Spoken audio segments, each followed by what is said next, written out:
भाई doctor Subhash Chandra.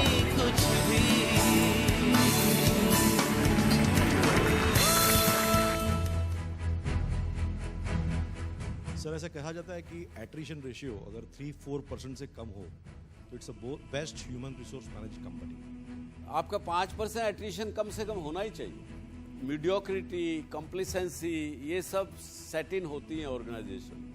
Sir आज हर एक सक्सेसफुल बिजनेस ऑर्गेनाइजेशन में एक सबसे बड़ा चैलेंज है रिटेनिंग देयर की एम्प्लॉइज। भारतवर्ष की समस्या क्या है सबसे बड़ी? हम लोग अपना प्राइड खो चुके हैं और यही बात लागू होती है आपके एम्प्लॉइज के ऊपर। अच्छे की employees will stay with you if they have pride in the brand, in the company they work. मेरा ये सवाल है कि अगर मेरे बिजनेस में कोई इन्वेस्टर मुझे इन्वेस्ट करना चाहता है तो वो एज ए इन्वेस्टर वो एंटरप्रेन्योर में क्या देखता है? जो फंड लगाने वाला है, आप कितने कन्विंस्ड हो उस आइडिया के बारे में, आपको कितना भरोसा है उस आइडिया के बारे में, और उसके बाद वो देखता है कि आपको अपने ऊपर उसको एग्जीक्यूट करने का कितना भरोसा है।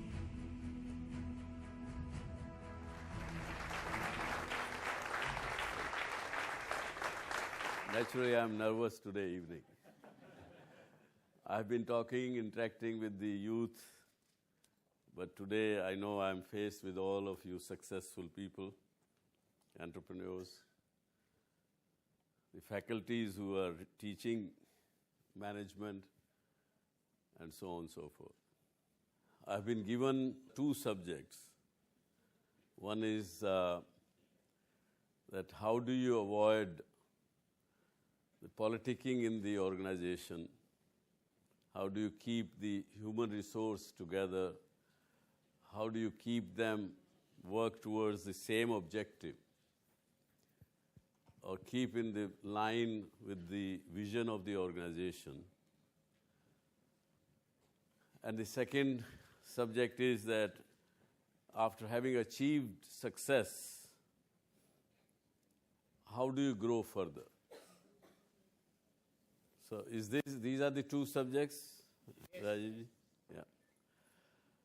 So, I mean, if we combine these 2, I think it's pretty much that how do you run your business successfully? Because in running any business, unless you have the right human resource, ठीक लोग जब तक काम करने के लिए आपके पास नहीं होंगे तो आप आगे नहीं बढ़ पाएंगे। मुझे अच्छी तरह से याद है, आज मैं अपना एक्सपीरियंस शेयर करता हूँ। 1967 में, 1967 में मैं दाल मिल प्रोसेसिंग यूनिट चलाता था। कोई एम्प्लॉय नहीं था एक्सेप्ट जो मिल के अंदर वर्कर्स हैं, मिस्त्री है, फोरमैन है। मेरे 2 छोटे भाई स्कूल से आते थे, मेरी मदद करते थे। मैं भी अकाउंटेंट भी था, परचेजर भी था, सेलर भी था। वहाँ से जैसे जैसे थोड़ा आगे बढ़े, हिसार एक जगह हरियाणा में जहाँ शुरू किया था,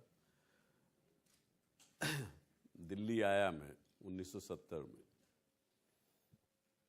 वहाँ पे आके पहले एक एम्प्लॉई साथ में मुनीमजीत साथ लगे, जबकि बचपन में हमने फैमिली बिजनेस में देखा था 20 मुनीम 20 एम्प्लॉई थे, लेकिन क्योंकि बिजनेस डाउनटर्न देखा, हमने जब शुरू किया 0 था।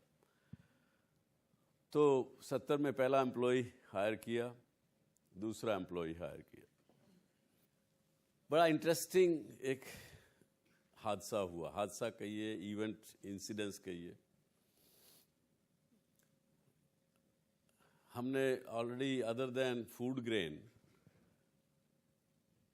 हमने फूड कॉरपोरेशन ऑफ इंडिया के लिए एक पॉलिथीन कवर बनाने शुरू किए थे।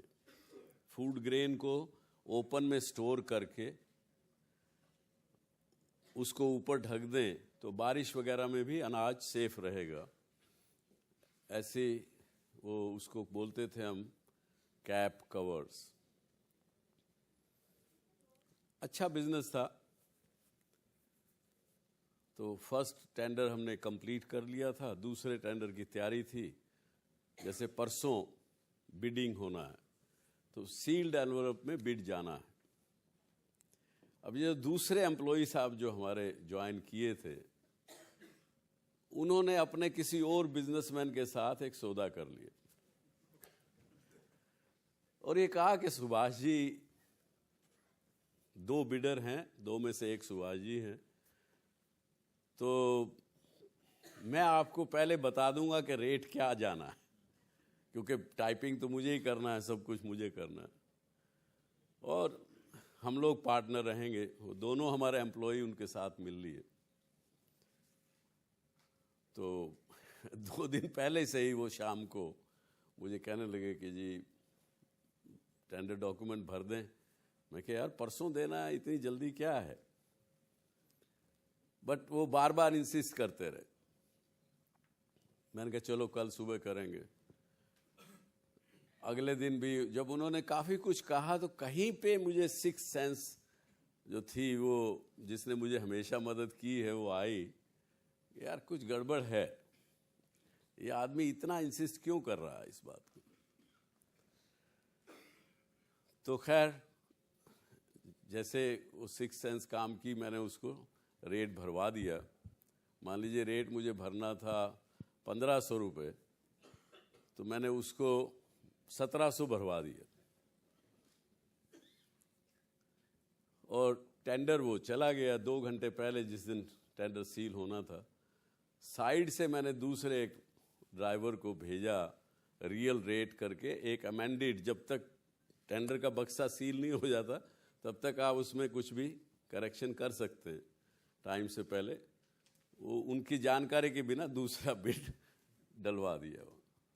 तो जब खुला तो निकल के ये समझ में आ गया सब कि भाई ये वाकई मिली भगत थी, क्योंकि एक नई पार्टी आ गई, उसने जिस ढंग से व्यवहार किया, जिस ढंग से उन लोगों का वातावरण रहा, तो ये एक्सपीरियंस कि आपका एम्प्लॉय भी अपना एम्बिशन रखता है और उस एम्बिशन को पूरा करने के लिए वो आपकी ऑर्गेनाइजेशन को धोखा देने में या उसको आपके लफ्ज़ों में चीट करने में और उनके अपने शब्दों में कि मुझे भी अपना एम्बिशन पूरा करना है, मुझे भी आगे बढ़ना है। वो देखते हैं कि बिजनेसमैन आजकल क्या, शुरू से ही बिजनेसमैन भी चोरी चपारी झूठ सब करते तो रहे हैं। मैं भी करता हूं तो क्या फ़र्क पड़ता है, एक्सेप्टेड नॉर्म हो गया। तो उसको कैसे रखना, कई बार हम लोग समझते हैं कि अच्छी तनख्वाह दो, अच्छा टेक केयर करो तो शायद ईमानदारी आपके पास रहेगी। कई बार सब कुछ पे करने के बाद भी, अच्छा देने के बाद भी ऐसी शायद चीज़ें नहीं मिलती हैं। इसको कैसे टैकल किया जाए, ये एक प्रश्न है। आई डोंट नो आप लोगों के क्या एक्सपीरियंसेस हैं। कोई आप में से कोई अपना कोई एक्सपीरियंस शेयर करना चाहे इस विषय में तो प्लीज़ मोस्ट वेलकम। मैंने 1981 में ट्रेनी सेल्स इंजीनियर का जॉब लिया और छोटी कंपनी थी, तो फर्स्ट डे से ही रिस्पॉन्सिबिलिटी देने लगे वो लोग। Instead of training they say go here go there negotiation. तो काफ़ी जगह पे सिमिलर निगोशिएशन में दूसरे लोग भी आते थे। तो we were in industrial walls business, Axons mechanical enterprise ये कंपनी थी। तो एक आदमी था जिसका खुद का वॉल का बिजनेस था और ओनर था। तो 6 महीने के बाद में उसने मुझे खाने के लिए बुलाया, तो मैं गया। तो उसने मुझे बोला कि जितनी इंक्वायरी आपके पास कंपनी में आती है उसकी एक कॉपी मुझे आप दिया करो, बाकी आप मुझे प्राइस भी कुछ बताना मत, तो मैं भी कोटेशन दूंगा। तो either I will give you some share और 50 रुपीज़ पर इंक्वायरी आप ले लो। तो मैं सोचने लगा, ऐसा कोई तजुर्बा नहीं था कि क्या ईमानदारी है, क्या किसको बेईमानी बोलते वो भी मालूम नहीं था। और मैंने उसको बोला कि ठीक है हम लोग वापस मिलते हैं, मैं सोच के बताता हूँ। फिर मैं सोचा और फिर उसको वापस मिला।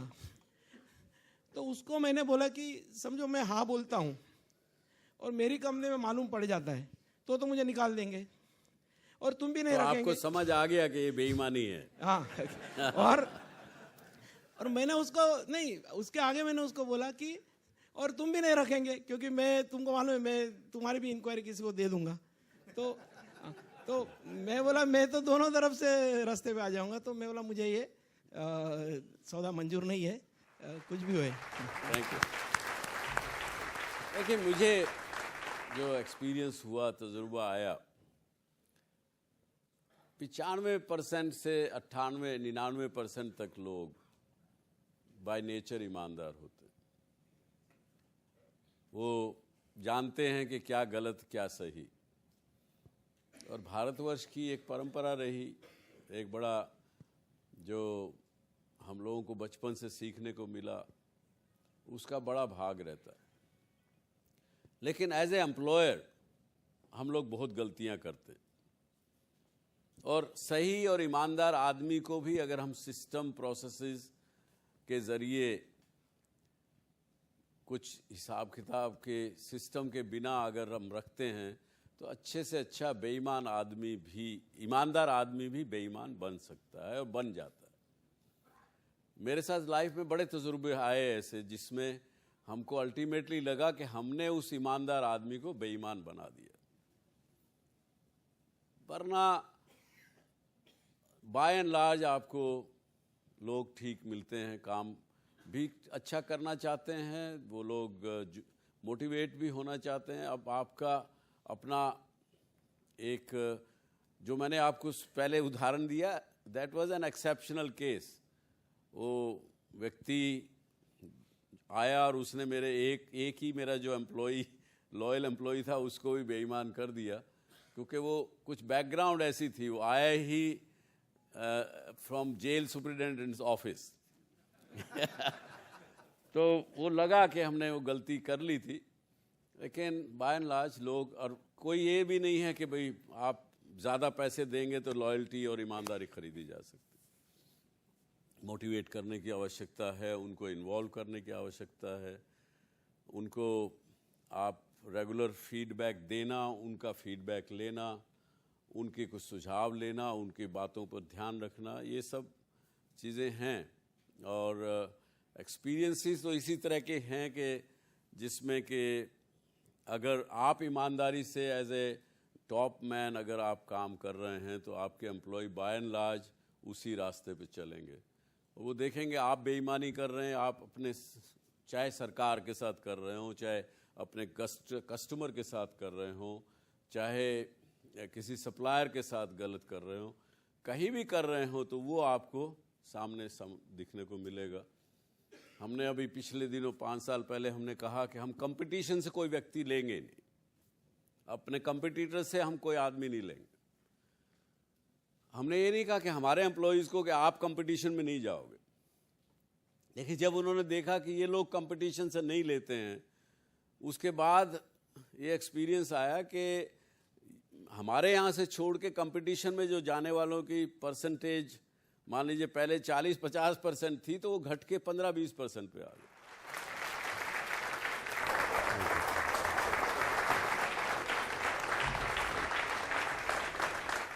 एट्रिशन रेशियो कम करने के लिए एक्चुअली ह्यूमन रिसोर्स में क्या पॉलिसीज देनी चाहिए, करनी चाहिए? मैं तो दूसरी बात कहूँगा आपको, आपका 5% एट्रिशन कम से कम होना ही चाहिए। क्यों? देखिए, डायनामिक बिजनेस है ये। जो बिजनेस आप 10 साल पहले जिस ढंग से करते थे, वो बिजनेस आज नहीं है। आज और ज़्यादा कंपेटिटिव है, क्योंकि किसी भी काम को आप शुरू करते हैं, चाहे नया पहली बार काम शुरू करिए जो दूसरा किसी ने ना किया हो, दूसरा जल्दी से जल्दी कोई ना कोई कॉपी करता है, तीसरा फिर आके उसको अटैक करता है, चौथा कोई आपको चैलेंजर आता है, और 2-3 साल बाद वो सारे बिजनेस एक जैसे दिखने लगते हैं उस प्रोडक्ट में। तो मीडियोक्रिटी, कॉम्प्लिसेंसी, ये सब सेट इन होती हैं ऑर्गेनाइजेशन में। तो आपको बॉटम के 5% आदमी हटाने ही चाहिए। आपका ह्यूमन रिसोर्स डेवलपमेंट का लेवल ऊपर तभी उठेगा अगर आप बॉटम रंग के 5% हटाएं और नए लीजिए। तो मैं तो नहीं इस बात को एक्सेप्ट करता कि एट्रिशन रेट कम से कम होना चाहिए। हाँ, अगर वो 8-10% हो, 12% हो, तो आपका एक्सपीरियंस ब्रेन ड्रेन हो रहा है। जो आप लोगों पर पैसा स्पेंड करते हो, उनको आपकी डोमेन नॉलेज देते हो और वो फिर जाता है तो आपका ड्रेन होता है। 3-4-5% तक कोई तकलीफ नहीं है मेरे ख्याल से। Good evening, sir. What kind of initiatives would you normally recommend, entrepreneurs to normally take in terms of building entrepreneurs so that the business grows and it can be diversified also? Yeah, very good question.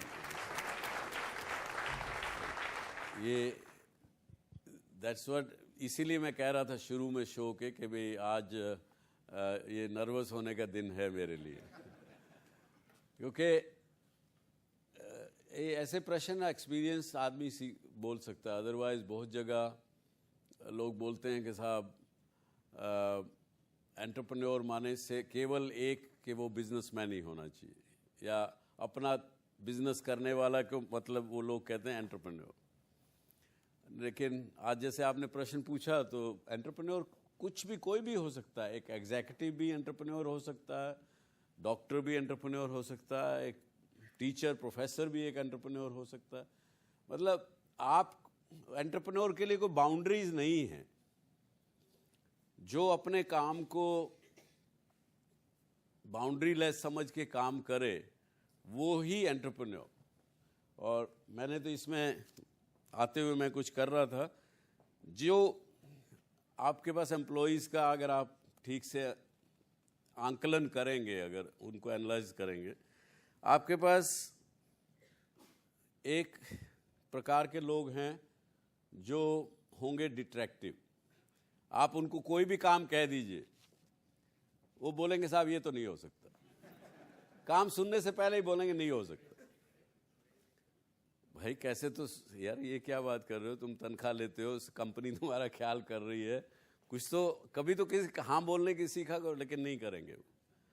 एक डिट्रैक्टिव, दूसरे passive.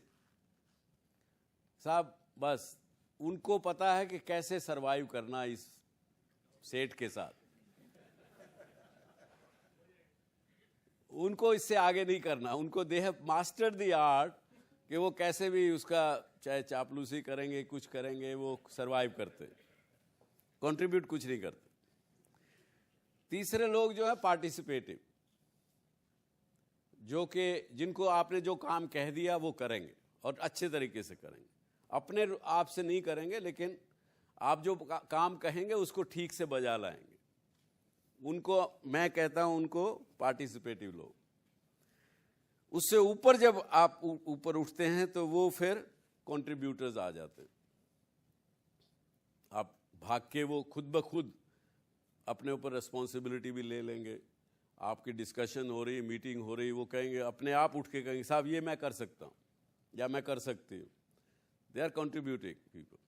लेकिन जो entrepreneur type का जो आदमी रहेगा वो generative, उनको हम कहते हैं, खुद से जनरेट करते हैं। आइडियाज़ भी जनरेट करेंगे, उसके बाद उसको एग्जीक्यूट भी करेंगे। अब ये क्या आप एंटरप्रेन्योर बना सकते हो क्या? आंसर इज यस, आप बना सकते हो। लेकिन उसके लिए आपको, जैसे मैं हमेशा अपने लोगों को बोलता हूं कि first break all the rules. उसके बिना आप एंटरप्रेन्योर क्रिएट नहीं कर सकते अपनी ऑर्गेनाइजेशन। जैसे जनरली आप क्या करते हैं जब ऑर्गेनाइजेशन में आपको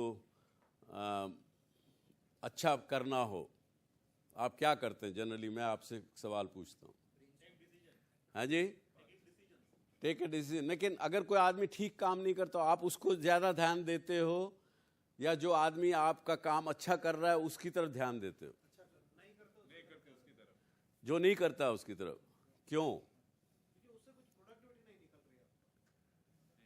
नहीं, आपको उसको प्रोडक्टिव बनाना है इसलिए उसकी तरफ ध्यान देते हो ताकि उसकी जो कमियां हैं, इसीलिए ह्यूमन रिसोर्स डिपार्टमेंट जो हर कंपनी में होता है वो आइडेंटिफाई करता है, चाहे तीसरे महीने उनका एनालिसिस करे, चाहे 6 महीने में करे, चाहे साल में करे।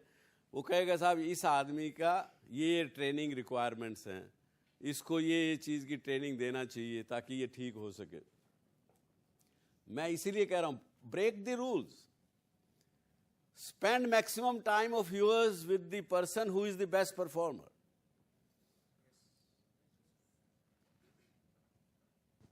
वो कैसे कर रहा है या कर रही है, how are they performing, what are they thinking, what are their talents, what is his talent, उसको मैं किसे दूसरे के समझूं पहले तो, और फिर उसको दूसरे पर ट्रांसफर करूं। और जो बेस्ट परफॉर्मर है उसके साथ ज़्यादा टाइम गुजारूंगा, उसकी परफॉर्मेंस का लेवल वो खुद चैलेंज करके उसको और आगे लेके जाए, उससे और आगे लेके, क्योंकि उसके अंदर पोटेंशियल है। अब वो अगर आप पूरी ट्रेडिशनल भाषा में अगर कहें, जिसकी तकदीर में जान नहीं है आप जान नहीं डाल सकते उसमें, कितना मेहनत कर लीजिए।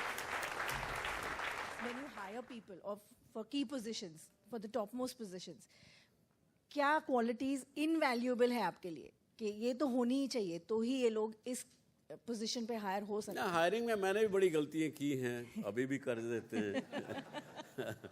ऐसा कोई वो नहीं है, क्योंकि जिस समय में आदमी आपके पास इंटरव्यू देने के लिए आया है या आई हैं, वो they have to impress you, and you do get impressed sometimes, and you make wrong decision. उससे बचें। लेकिन एक्चुअल में अगर आदमी, मुझे अगर आप पूछेंगे, मेरे अपने हर एक संस्था के अलग अलग वैल्यू सिस्टम हैं। जो मेरे हैं वो ज़रूरी नहीं कि आपके हों या तीसरे किसी के हों। उस संस्था के वैल्यू सिस्टम के हिसाब से आपको चयन करना पड़ेगा कि किस आदमी को आप क्या वेटेज देंगे ज़्यादा। जैसे कि मैं एंटरप्रेन्योरियल आदमी होगा तो उसको मैं ज़्यादा वेटेज दूंगा at the senior most level, लेकिन एक ऑपरेटिंग लेवल के ऊपर आप इंटेग्रिटी, ऑनेस्टी को ज़्यादा वेटेज देंगे। तो अलग अलग जगह अलग चीज़ हो जाती है। Sir, the problem of human resources we are facing is, हमारे कुछ एम्प्लॉयज़ ऐसे हैं जो ईमानदार हैं, वेरी हाई परफॉर्मेंस है, बट उनका काम करने का तरीका कुछ is not suiting the firm, but उनको निकालने से डर लगता है बिकॉज बहुत अच्छे काम कर रहे हैं, वो तरीका गलत है। तो इन लोगों को कैसे हैंडल करें? आपके क्लाइंट का क्या client motivation? He is very happy with these people, but we are not sir. नाम अगर आप क्लाइंट खुश है, मालिक खुश है, तो आप क्यों, मियाँ बीवी राजी तो क्यों बीच में काजी? Sir the thing is, sir हमने हमारा फर्म का नाम वाइट कॉलर रखा है, तो फर्म का नाम एग्जैक्टली कॉन्ट्राडिक्ट हो रहा है ऐसे काम से।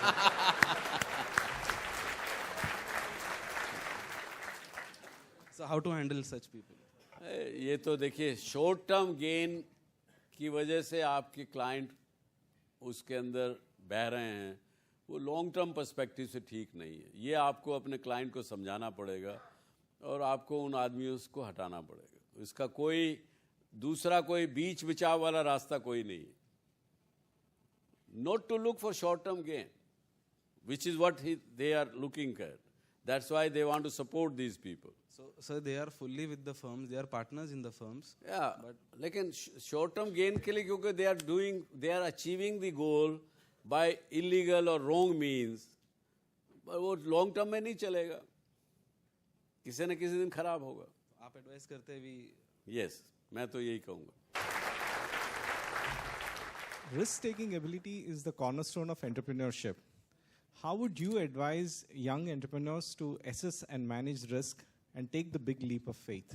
यंग एंटरप्रेन्योर्स के लिए एक तो रिस्क असेसमेंट करना एक बड़ा क्वेश्चन है।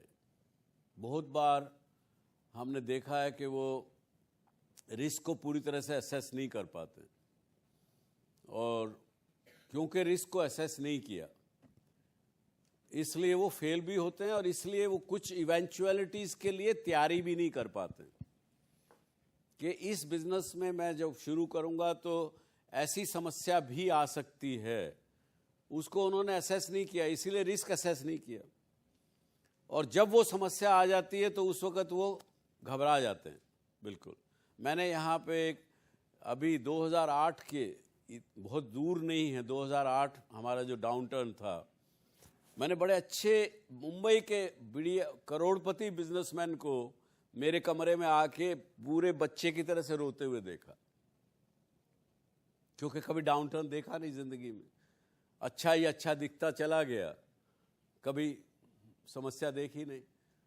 तो एंटरप्रेन्योर्स को क्या मैं कहता हूँ, अगर जो एक्सपीरियंस यंग के लिए नहीं है, आप लोग भी जब नया बिजनेस करते हैं तो उसकी रिस्क असेसमेंट तो पूरी तरीके से सोच समझ के करना चाहिए। अब उसके लिए अगर आपको उस बिजनेस के लिए किसी दूसरे से भी सलाह करनी पड़े, कुछ करना पड़े, कोई कंसल्टेंट को भी, मैं तो कभी कंसल्टेंट को पैसा देने के हक में नहीं हूँ, लेकिन फिर भी अगर कभी कंसल्टेंट को भी देना पड़े तो करना चाहिए। और यदि कोई ऐसी स्थिति आ भी जाए तो मैं ये कहूँगा उस स्थिति में आपको you have to maintain your cool, you have to learn from that situation, because failure teaches lot much better and faster than the success teaches you. उस समय में अगर आप अपना कूल रख के, अपना ठीक रख के, बिना घबराए अगर काम करेंगे, उस समस्या से निकल भी जाएंगे। अदरवाइज तो देयर इज नो, क्योंकि जो डर है ना, जो घबराहट है, वो मल्टीप्लाई होती है। जितना आप सोचते हैं उसके बारे में, इट मल्टीप्लाइज मैनी फोल्ड। बिना कहे, बिना जाने, शायद हम दूसरे प्रश्न पे पहुंच चुके हैं कि हम अपने बिजनेस को एक लब तक पहुंचने के बाद उसको आगे कैसे एक्सपेंड करें। शायद एचआर डोमेन से हम बिना कहे निकल चुके हैं। हम कोई बात नहीं, हम उस पर चर्चा करते रहेंगे। ये एंटरप्रेन्योरशिप एंड बीइंग कॉम्प्लेसेंट, ये दोनों एडवर्स वर्ड है क्या? कि आज ये स्थिति है कि XYZ आदमी का वर्थ 5,000 करोड़ है, तो आगे जाके वो कॉम्प्लेसेंट वहां रहे या और कोई रिस्क ले और करता रहे और वो प्रोसेस पूरा डायनेमिक रहे। This is the situation of the day. कल क्या है, परसों क्या है, और आगे क्या है, और क्या आगे। Thank you sir. यही है, देखिए, जहां आप कॉम्प्लेसेंट हो गए, एक कुदरत का कानून है, कोई भी चीज स्टेटस को पे मेंटेन नहीं रहती। या तो वो आप सक्सेसफुल हैं, आप एक लेवल से चले, आप यहां पहुंच चुके, आपकी भी इच्छा होती है, आपकी बीवी की भी इच्छा होती है, आपके हस्बैंड की भी इच्छा होती है, यार बस बहुत हो गया ना, अब छोड़ो, क्यों इतना मारामारी करना। जहां पे वो ऐसी स्थिति सोचने में आ गए, वहां पे आप ऐसे आना शुरू हो जाएंगे और काम करते रहेंगे तो आगे चलते चले जाएंगे। तो स्टैटिक आप चाह के भी रह नहीं सकते, उस जगह पे नहीं रह सकते। आपने तजुर्बे किए होंगे, आप लोग सारे एक्सपीरियंस लोग हो यहाँ, कि जहाँ आपने ये सोच लिया कि अब बहुत हो गया, वहाँ पे वो नीचे आना शुरू हो गया। थोड़े दिन बाद, अरे ये क्या हो गया, फिर आप उठ के फिर दोबारा शुरू कर देते, फिर आगे बढ़ जाते। तो डायनामिक रहना पड़ेगा आपको, वह, क्योंकि ये तो शेर की सवारी है, आप इससे उतर नहीं सकते एक बार चलने के बाद। सर, आज हर एक सक्सेसफुल बिजनेस ऑर्गेनाइजेशन में एक सबसे बड़ा चैलेंज है रिटेनिंग देयर की एम्प्लॉइज। सो ये जो की एम्प्लॉइज है, how do they get influenced so that they stay with you for longer period? मेरा ख्याल से ये प्रश्न हमको कोई एम्प्लॉय से भी पूछना पड़ेगा, लेकिन मेरा पर्सनली ऐसा मानना है कि अगर आपका ब्रांड, आपकी कंपनी की वैल्यू सिस्टम अगर अच्छा है, उनको आप प्राइड देते हैं। भारतवर्ष की समस्या क्या है सबसे बड़ी, हम लोग अपना प्राइड खो चुके हैं, और यही बात लागू होती है आपके एम्प्लॉयज़ के ऊपर। अच्छे की employees will stay with you if they have pride in the brand, in the company they work for, the value system they work for, more than money. और जो लो आदमी पैसे की वजह से छोड़ के जाता है या जाती है, आपको उसके बारे में चिंता भी नहीं होनी चाहिए। जी।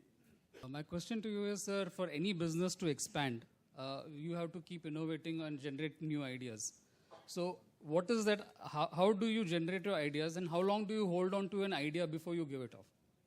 अपने दिमाग में उस आइडिया के बड़े स्टेजेस है। एक आइडिया दिमाग में आया, किसी ने भी कहा कि ये काम कर लीजिए अच्छा है, या आपके अपने मन में आया। अब आपको कुछ हद तक उसके विषय में विचार करना, उसके बारे में जानकारी करना, क्या उस प्रोडक्ट की, उस बिजनेस की नीड है, क्या गैप है क्या आज अवेलेबल। जैसे कि हमने जब एसएल वर्ड शुरू किया मुंबई में, मैं तो मुंबई आया, आके एसएल पैकेजिंग लगाई थी। उसी प्रकार से एसएल वर्ड भी जब बनाया कि मुंबई में ना तो आदमी के पास ज़मीन है, ना उसके पास छत है, बेचारा फ्लैट में बीच में लटका हुआ, खेलने करने कोई बच्चे के पास कोई जगह नहीं दिखी हमें यहाँ। एसएल पैकेजिंग अच्छी चल पड़ी थी, ये ज़मीन हमने खरीदी हुई थी, तो क्या करना चाहिए, गैप क्या है, डिमांड क्या है। अब गैप दिखा कि भाई ये एक अम्यूज़मेंट की जगह होनी चाहिए, इसलिए लगाया। वो गैप को, नीड को आइडेंटिफाई करना और उसके बाद उसके ऊपर चल पड़ना, तो कोई फिर समस्या नहीं आती है, फिर वो फेलियर का कोई चांस नहीं है। फेलियर का चांस तभी अगर एग्जीक्यूशन में वीकनेस हो, एग्जीक्यूशन की वजह से अच्छा आइडिया भी फेल हो सकता है। तो जैसा मैंने पहले कहा कि कब, when do you give up, only when you से कि हाँ ये तो मेरे बस का अब नहीं रहा। When you accept the failure then it is a failure, you leave the idea. और वैसे आइडिया बहुत आते हैं, लेकिन आप सब पे तो काम नहीं कर सकते। मेरा ये सवाल है कि अगर मेरे बिजनेस में कोई इन्वेस्टर मुझे इन्वेस्ट करना चाहता है, तो वो एज ए इन्वेस्टर वो एंटरप्रेन्योर में क्या देखता है? आपकी कन्विक्शन देखता है। वो जो फंड लगाने वाला है, आप कितने कन्विंस्ड हो उस आइडिया के बारे में, आपको कितना भरोसा है उस आइडिया के बारे में, और उसके बाद वो देखता है कि आपको अपने ऊपर उसको एग्जीक्यूट करने का कितना भरोसा है। अगर आपको 100% भरोसा है तो वो आपके ऊपर भरोसा करेगा और पैसा लगाएगा। मेरा एक्सपीरियंस ये रहा है अब तक।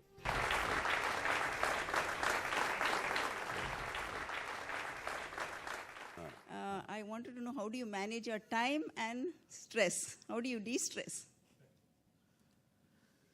मेरा ऐसा मानना है कि जो आदमी बिजी होता है वो ही टाइम निकाल सकता है।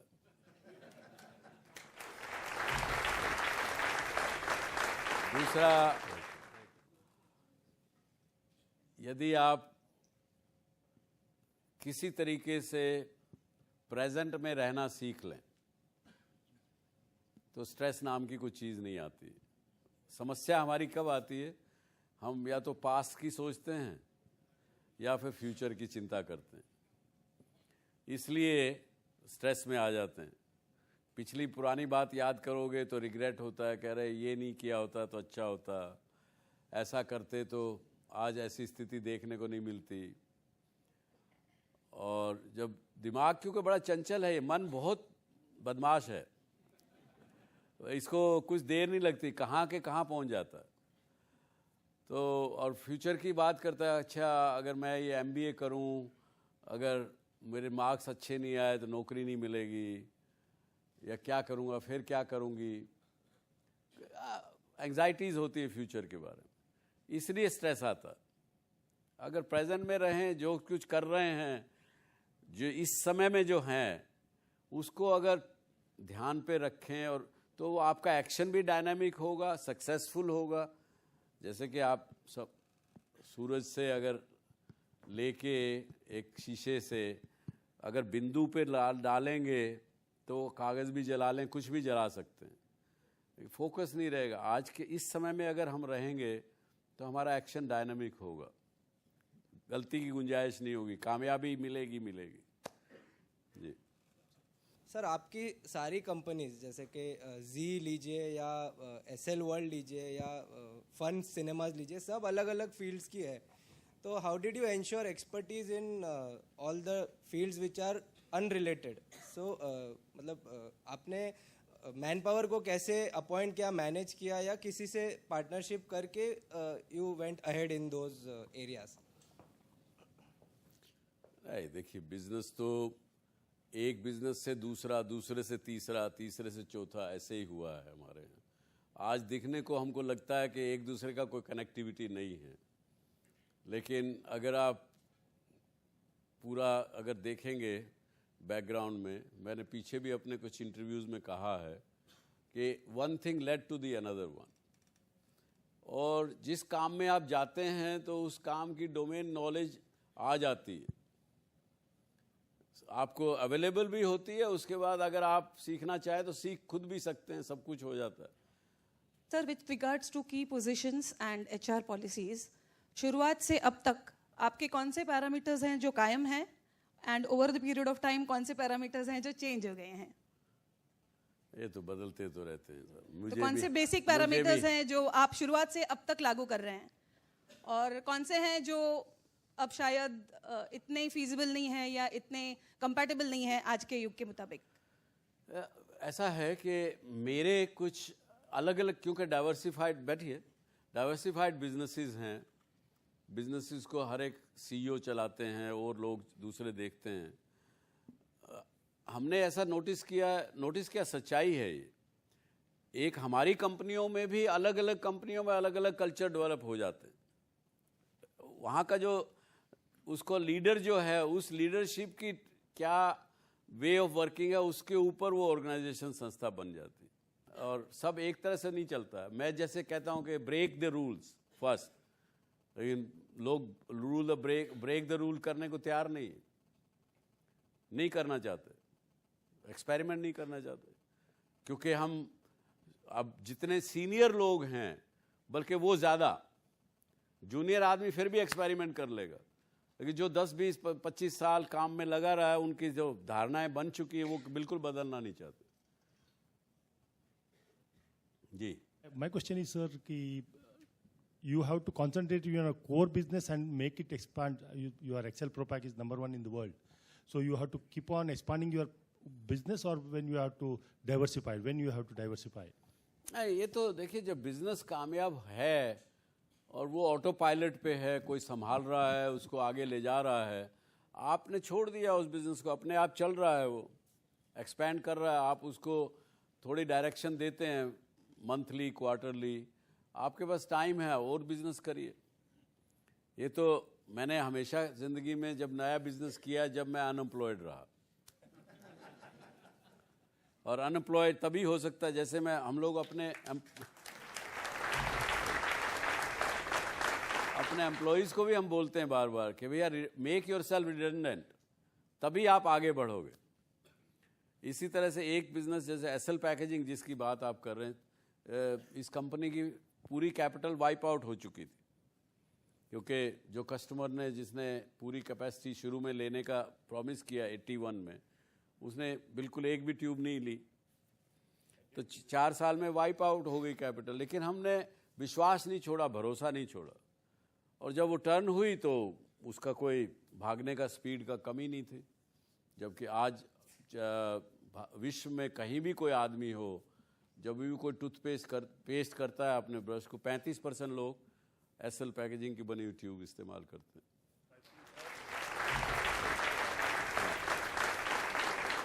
तो ऐसा है। सो इसके साथ ही I hope I have been able to give answer which were satisfactory and which were not politically correct. So thank you very much for giving me such a love and affection and attention to listen to. Thank you very much. You were wonderful audience.